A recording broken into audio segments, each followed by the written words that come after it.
zikir nafas yang selalu keluar masuknya disertai dengan zikrullah. Bila kita masih terpancang atau berfokus kepada keluar masuknya nafas, itu tandanya masih linapsi, yakni masih ada pengakuan bahwa hidup ini hidup manusianya, badan ini badan manusianya. Bagaimanakah caranya agar kita senantiasa bebas dari pengakuan-pengakuan itu? Maka zikrullah yang sebenarnya itu bagaimana? Zikrullah yang sebenarnya itu adalah ingat dengan rasa dan merasakan bahwa hidup ini Allah, la hayatan illallah. Jadi jangan terpancang dan terfokus kepada nafas. Ingatlah, rasakanlah bahwa hidup ini Allah. Itulah yang dimaksud zikrullah. Jadi tak satu pun manusia bisa berzikir kepada Allah. Tak satu pun manusia bisa beribadah kepada Allah tanpa Allah. Berarti kan bukan manusianya yang berzikir. Berarti kan bukan manusianya yang sholat atau yang beribadah selama ini. Tujuan sholat, tujuan ibadah tak lain dan tak bukan hanyalah untuk zikrullah, yakni mengingat dengan rasa bahwa hidup ini Allah. Ketika sudah nyata dalam rasa ini bahwa hidup ini Allah, maka sirnalah hidup manusia kita, maka sirnalah hidup yang ada pada makhluk lainnya, yang ada hanya hayatullah, yang ada hanya uripe Allah dewe. Jadi tak satu pun manusia bisa bersahadat kepada Allah. Tak satu pun manusia bisa menyaksikan Allah.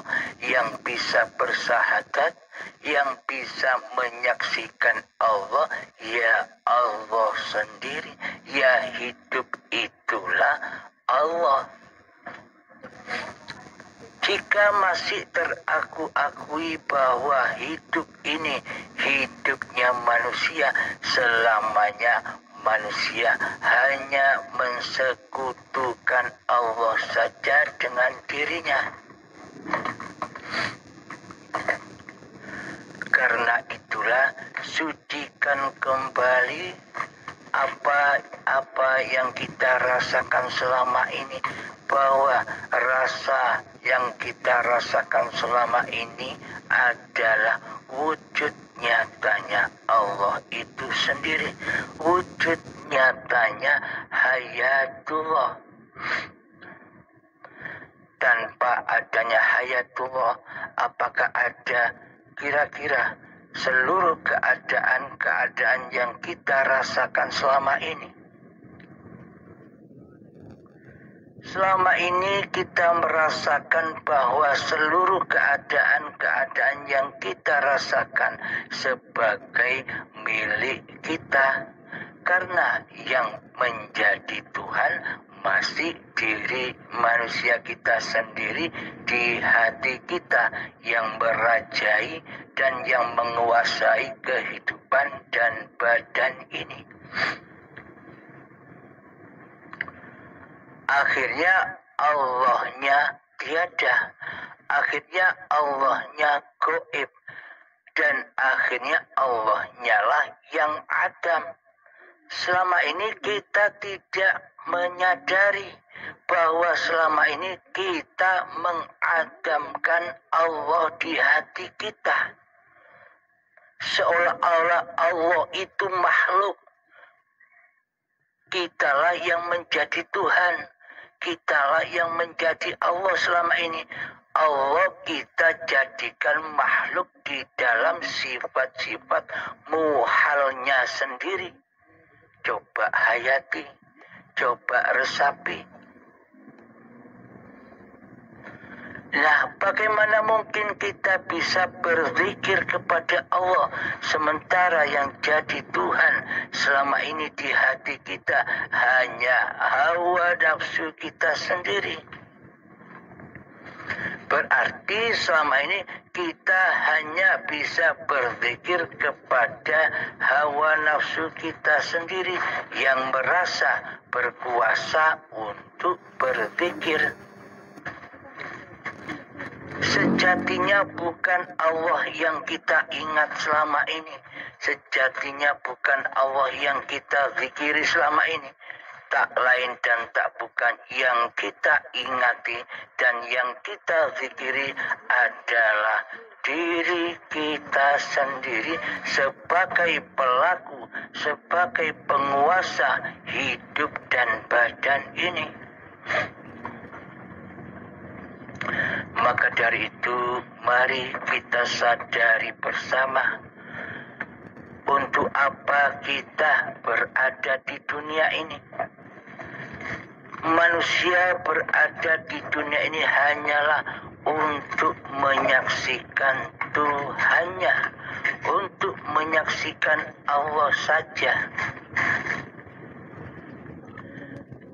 Dan bagi siapa saja yang di hatinya masih memperturutkan hawa nafsunya, masih mentuhankan hawa nafsunya, masih merasa hidup daripada Allah, ini derajatnya di sisi Allah lebih rendah daripada hayawan, lebih rendah daripada anjing dan celeng di sisi Allah. Karena anjing dan celeng serta seluruh hayawan dan tumbuhan semuanya berzikir kepada Allah setiap saat. Kenapa mereka, hayawan dan tumbuhan, bisa berzikir kepada Allah setiap saat? Karena hayawan dan tumbuhan tidak punya pengakuan seperti diri kita, tidak punya akal seperti diri kita.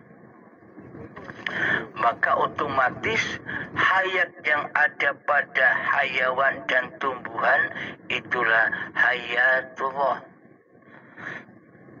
Hidup yang memelihara, hidup yang menjaga, hidup yang mencukupi segala apapun yang diciptakannya.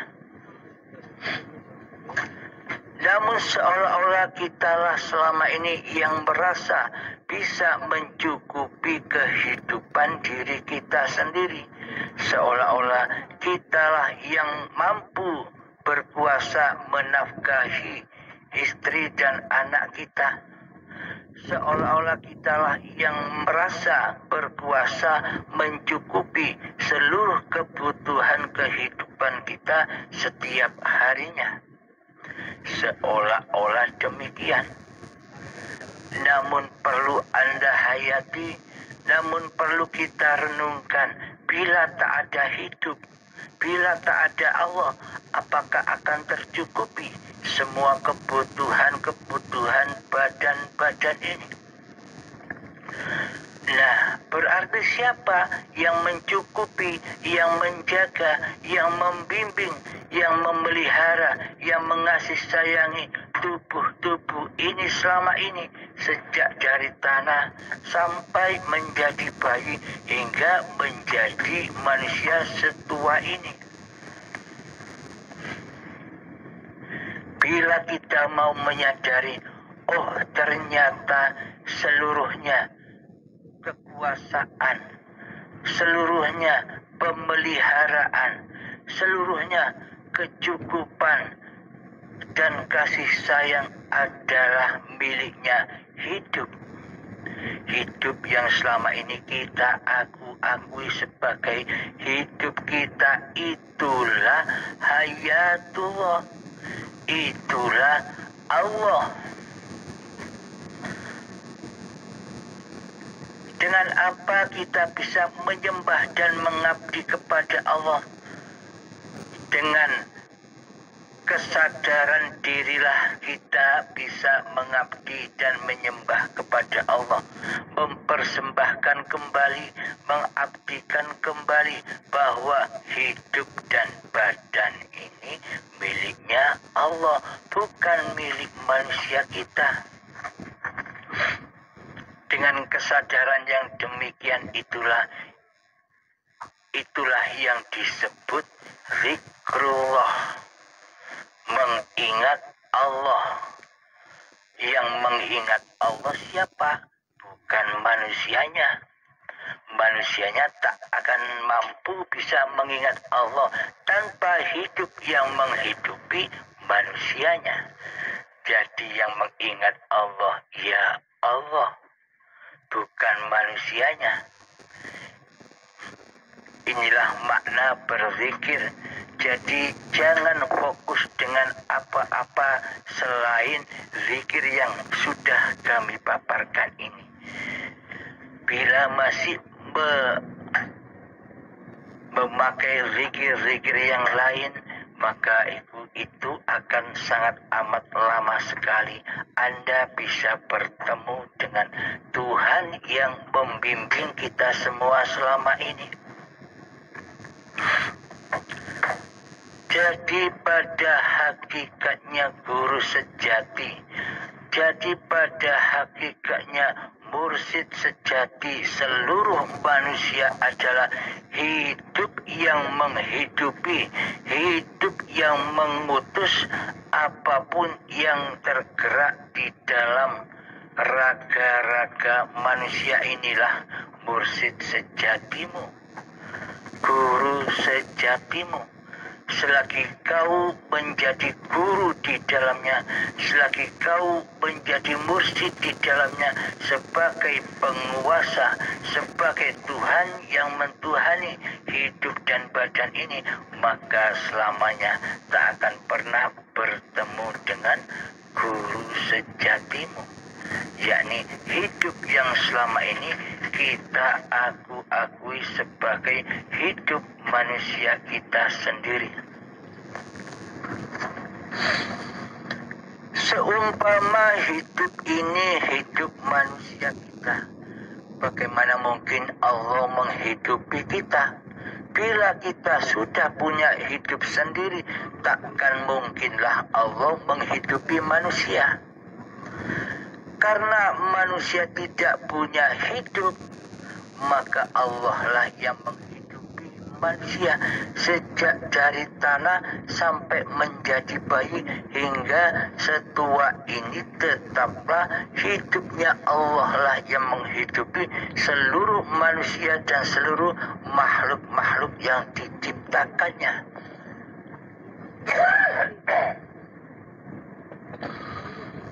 Jadi manusia ini adalah manusia yang sempurna. Bila manusia sudah menyadari, sudah bermakrifat kepada siapa hakikat diri manusianya, yang tak ada, yang tak wujud, yang tak hidup, maka nyatalah wujud Tuhannya, maka nyatalah hidup Tuhannya, maka nyatalah kuasa Tuhannya di hatinya. Itulah yang disebut insan kamil, insan yang sempurna.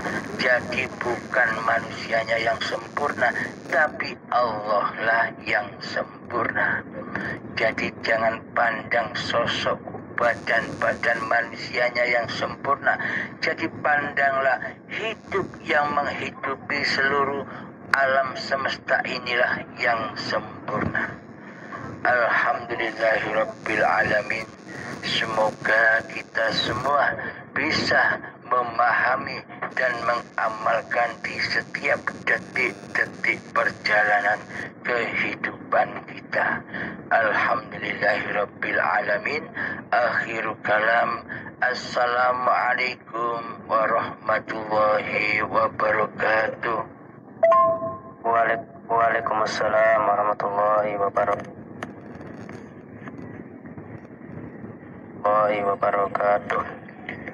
Cukup jelas sekali penerangannya, Abah, bagi saya.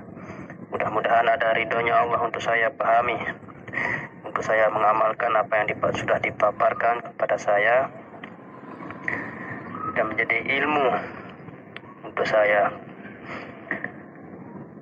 Selanjutnya Abah, sekiranya ada ya sesuatu yang saya kurang pahami, izinkanlah selalu diri ini untuk bertanya, menimba ilmu kepada Abah. Semoga Abah diberikan kesehatan, nikmat lahir dan batin. Assalamualaikum warahmatullahi wabarakatuh. Assalamualaikum warahmatullahi wabarakatuh. Abah, saya kembali lagi ini ingin bertanya kepada Abah. Sebenarnya banyak sekali pertanyaan-pertanyaan yang ingin saya tanyakan kepada Abah. Cuma tidak mungkin saya paparkan semua pertanyaan itu kalau tidak satu persatu, supaya di sini saya bisa merenungi pengkajian maupun paparan dari Abah, dari pertanyaan saya, sehingga saya bisa memahaminya. Dalam hal ini saya ingin menanyakan tentang makna atau hakikatnya la haula wala quwata illa billahil aliyil azim kepada diri kita sendiri maupun alam semesta, Abah. Sekedar ini pertanyaan saya, mohon kiranya dengan ikhlas Abah memberikan pengkajian maupun paparannya kepada saya, supaya saya bisa mendapatkan hikmah maupun ilmunya dari Abah. Sekian, assalamualaikum warahmatullahi wabarakatuh. Waalaikumsalam warahmatullahi wabarakatuh. Perlu kita sadari, selama ini yang menjadi Tuhan adalah diri kita sendirilah yang mentuhani seluruh aktivitas badan-badan ini. Selama kita belum mengenal Allah, maka batallah la haula wala quwata illa billahil aliyil azim, batal bagi kita. Kita selama ini mengucapkan kalimat itu hanyalah dusta belaka. Mana mungkin ada la haula wala quwata illa billahil aliyil azim, sementara yang jadi Tuhan, sementara yang menjadi penguasa, sementara yang merasa hidup masih diri manusianya. Berarti kalimat itu kan batal buat kita. Contoh lagi, la ilaha illallah itu pun batal buat kita, karena yang ada di dalam hati kita bukan Allah, tapi diri kita. Intinya kita belum Islam di sisi Allah, karena kita tidak mengenal Allah, karena kita tidak mentuhankan Allah di hati kita. Bila kita sudah mentuhankan Allah di hati kita, maka putuslah pundi-pundi jerat-jerat kemanusiaan diri kita selama ini. Bagaimana mungkin kuasa akan terkuasai oleh diri kita bila hidup ini sudah Allah?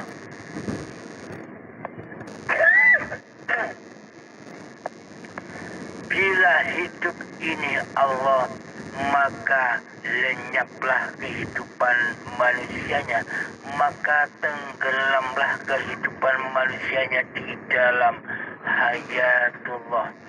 Oh, ternyata selama ini manusia tidak punya hidup sendiri dan mandiri.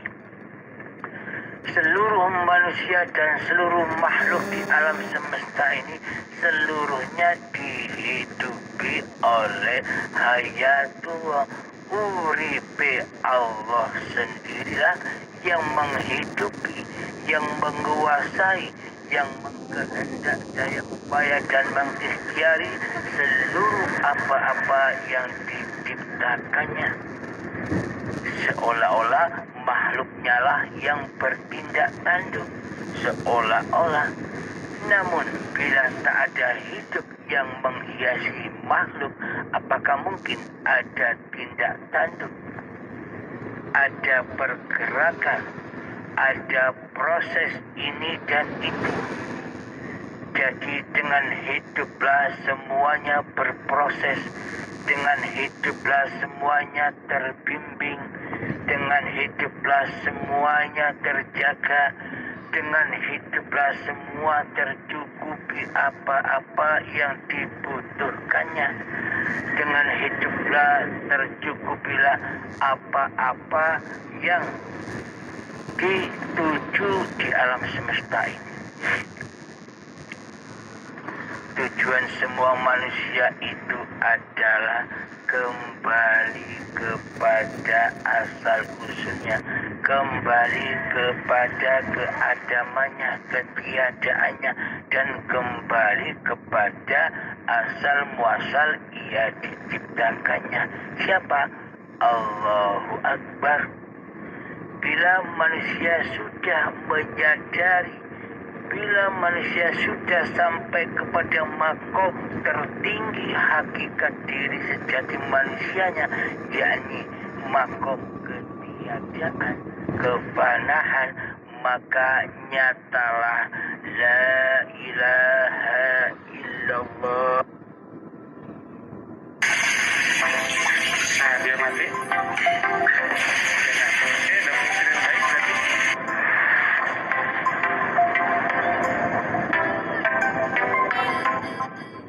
Halo sobat, selamat datang kembali di Bengkel Martin. Pada kesempatan ini kita akan memperbaiki turun air yang bermasalah. Jadi ceritanya tadi malam saya naik ke turun air karena airnya tidak mau mengalir. Jadi permasalahannya, analisis saya pertama, kemungkinan paling besar adalah ada masalah pada bagian otomatis tandon airnya. Dan setelah saya cek ternyata benar, tandon air tidak terkoneksi. Jadi saklarnya harusnya ketika lampu menggantung harusnya jadi on, tapi tidak nge-on. Jadi dia seperti tidak terkoneksi. Makanya mesin air tidak menyala dan air tidak naik ke turun air. Kalau pada video sebelumnya, solusinya adalah dengan mengganti otomatis turun air. Namun pada kesempatan ini saya akan mencoba untuk memperbaiki dari otomatisnya. Apalagi sekarang kondisi lagi sulit, akan lebih baik kalau kita berhemat. Otomatis turun air selalu berada di atas. Jadi satu sama turun airnya ya. Jadi teman-teman harus pakai tangga naik ke atas. Oke, kita naik dulu ke atas ya. Ini saya sudah berada di atas. Oh ya, satu hal yang wajib sebelum teman-teman mengotak-atik listrik, termasuk otomatis turun air ini, listrik harus ditrip dulu ya, diturunkan dulu. Nah ini dia otomatisnya. Ini merek yang paling sering dipakai. Ini kalau ditarik aja kebuka ini harusnya. Tuh. Dan harusnya ada